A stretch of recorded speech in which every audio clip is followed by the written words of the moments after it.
Os voy a ganar, ¿eh? ¿Pero qué dices, tonto? Voy a ganar yo. Excuse me, voy a ganar yo, boca chanclas. ¡Ah!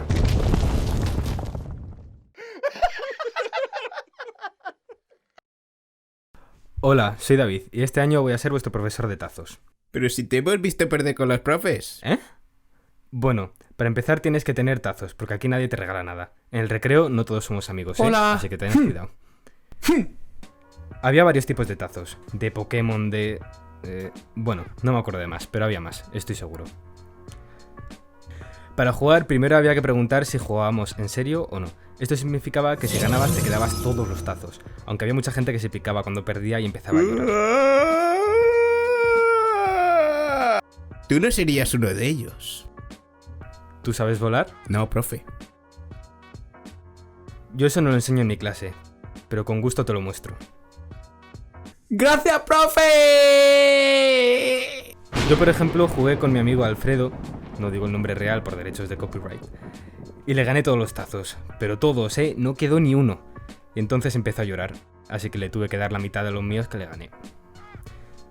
Bueno, una vez quedaba claro si íbamos o no en serio, se ponían unos cuantos tazos en la montaña, y le metíamos con el otro tazo así, ¡pa! Y si se le daba la vuelta, te los quedabas, y si no, pues no. Había unos guarros que hacían la chapita. Esto era que en vez de lanzarlos, ¡pa!, le dabas un poquito en plan, ¡pim!, y se daba la vuelta casi seguro.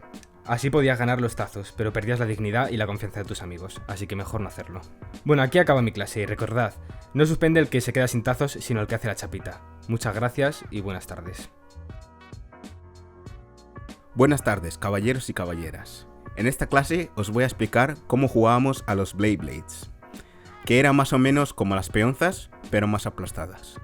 Para lanzarlas había un tirador muy simple que funcionaba con el mismo gesto que hacías cuando enciendes una motosierra. ¡Frum!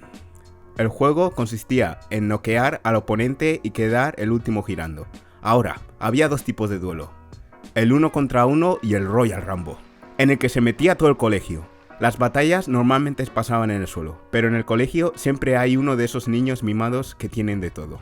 Estos niños podían proveer con el estadio oficial del Beyblade. El estadio era básicamente un cuenco con el logo de Beyblade.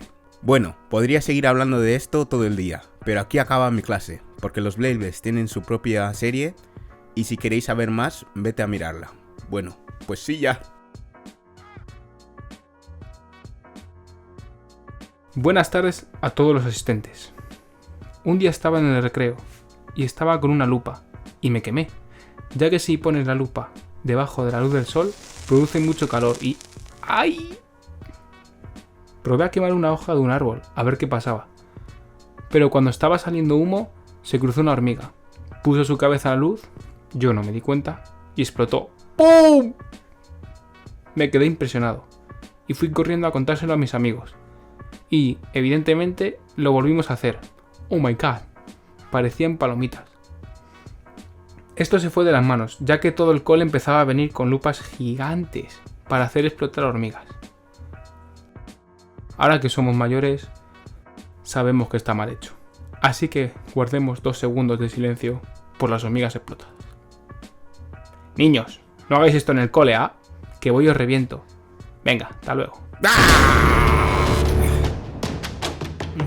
¡Pum! ¡Ey! ¡Pum! ¡Sí ya! El Picket. Este es uno de los mejores juegos que se podía jugar.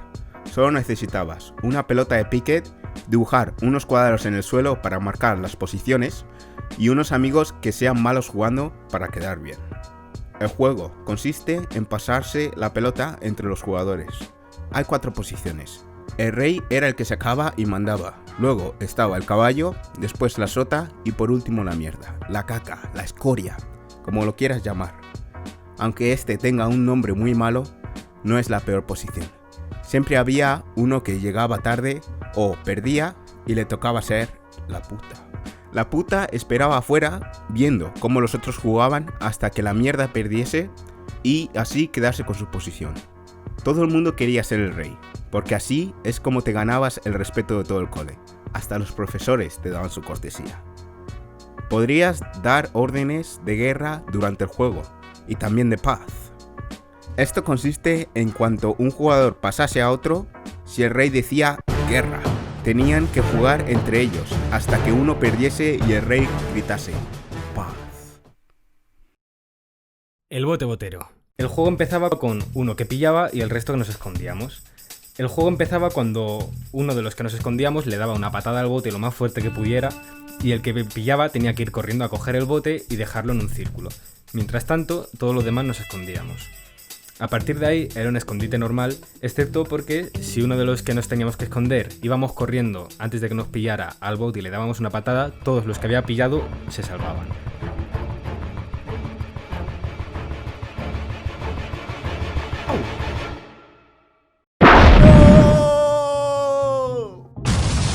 Así es como se gana el bote botero, pendejos.